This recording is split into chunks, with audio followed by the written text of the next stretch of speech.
Acupuncture treatment எடுக்கும்போது எல்லாருக்குமே ஒரு கேள்வி என்ன கேட்டிருக்காங்க.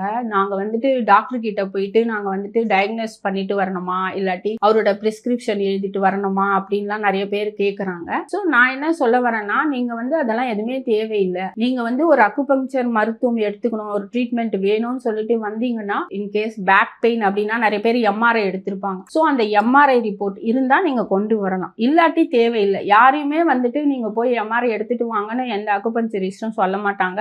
ஆனால் அந்த டிசீஸ் வந்து அதனோட தீவிரம் அதிகமா இருந்தா மட்டும் கண்டிப்பா எடுக்க சொல்லி சொல்றது வழக்கம் தான். அது ஒன்றும் தவறில்லை. ஆனா நம்ம ஒரு மெடிக்கல் டாக்டர் கிட்ட போயிட்டு தான் நம்ம வந்துட்டு நம்மள ஆராய்ச்சி பண்ணி நம்ம வரணும்னு அவசியம் இல்லை. நீங்க டைரக்டாவே வந்து எம்ஆர்ஐ இருந்தாலே நாங்க எம்ஆர்ஐ பார்த்துட்டே இந்த பிரச்சனை இருக்கு, அதனால இந்த ஈஸியா சரிப்படுத்திடலாம் அப்படின்னு சொல்லுவோம். இன்கேஸ் பிபியோ சுகரோ இருந்தாலும் கூட அதுக்கு வந்து நம்ம என்ன பண்ணுவோம்னா, அந்த BP report plus sugar report plus test report தான்.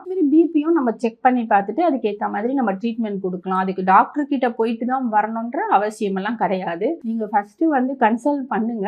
பண்ணும்போது யாருக்கு எப்படி இருக்கு, என்ன பிரச்சனை அப்படின்னு தெரியணும். அது தெரிஞ்சாதான் நம்ம வந்து தேவையா தேவையில்லையான்ட்டு சொல்ல முடியும். அதே மாதிரி நீங்க இந்த மாதிரி பழைய ரிப்போர்ட் தான் இல்ல, நிறைய பேர் சொல்லுவாங்க நம்ம வந்து நான் வந்திருக்கேன் புதுசா நான் ரிப்போர்ட் எடுக்கட்டுமா. ரிப்போர்ட் புதுசா எடுக்கணும்னு அவசியம் இல்லை. நீங்க வந்து ஒரு 6 மாசத்துக்குள்ள எடுத்திருப்பீங்க, 3 மாசத்துக்குள்ள எடுத்திருப்பீங்க. அந்த ரிப்போர்ட்டே போதுமானது. இப்போ ஒருத்தர் லோ பிபின்னு வராங்க, அவங்க ஹீமோகுளோபின் பார்த்தீங்கன்னா கம்மியா இருக்கும். சரி, எவ்வளவு கம்மியா இருக்கும்னு சொல்லி ஒரு அக்குபஞ்சரிஸ்டால யாராலையும் பார்க்க முடியாது. ஸோ அவங்களுக்கு வந்துட்டு நம்ம கண்டிப்பா பார்க்க சொல்லுவோம். அதே மாதிரி இப்போ ஃபார் எக்ஸாம்பிள் ஒருத்தர் வந்து நர்வ்ஸ் ப்ராப்ளம்னு வருவாங்க, அவங்களுக்கு வந்து நம்ம என்ன பண்ணுவோம் அப்படின்னா, நீங்க வந்துட்டு கண்டிப்பா B12 செக் பண்ணணும் பிளட் அப்படின்னு சொல்லுவோம். அதை பார்த்தா தான் கண்டிப்பா சொல்ல முடியும். அதே மாதிரி ஒரு விட்டமின் டி டெஃபிஷியன்சி ஒருத்தர் வந்துட்டு பெயின் வருவாரு, பெயின் போகவே போகாது, போகும் மறுபடியும் வந்துட்டே இருக்கும். ஸோ அந்த மாதிரி ஒரு கண்டிஷன் இருக்கும்பொழுது அவங்க விட்டமின் டி கண்டிப்பா செக் பண்ண சொல்லுவோம். அது செக் பண்ணணும், அவ்வளவுதான். மற்றபடி வேற ஒன்றும் போயிட்டு டாக்டர் கிட்ட வேற எதுவும் நீங்க வந்துட்டு பிரிஸ்கிரைப் பண்ணிட்டு வரணும்ட்டு அவசியம்லாம் இல்லை. அதனால நீங்க டைரக்டா வந்தீங்கன்னா அந்த பிரச்சனைக்கு ஏற்ற மாதிரி என்னவோ அது நம்ம தேவையானதை நம்ம கேட்போம், அவ்வளவுதான்.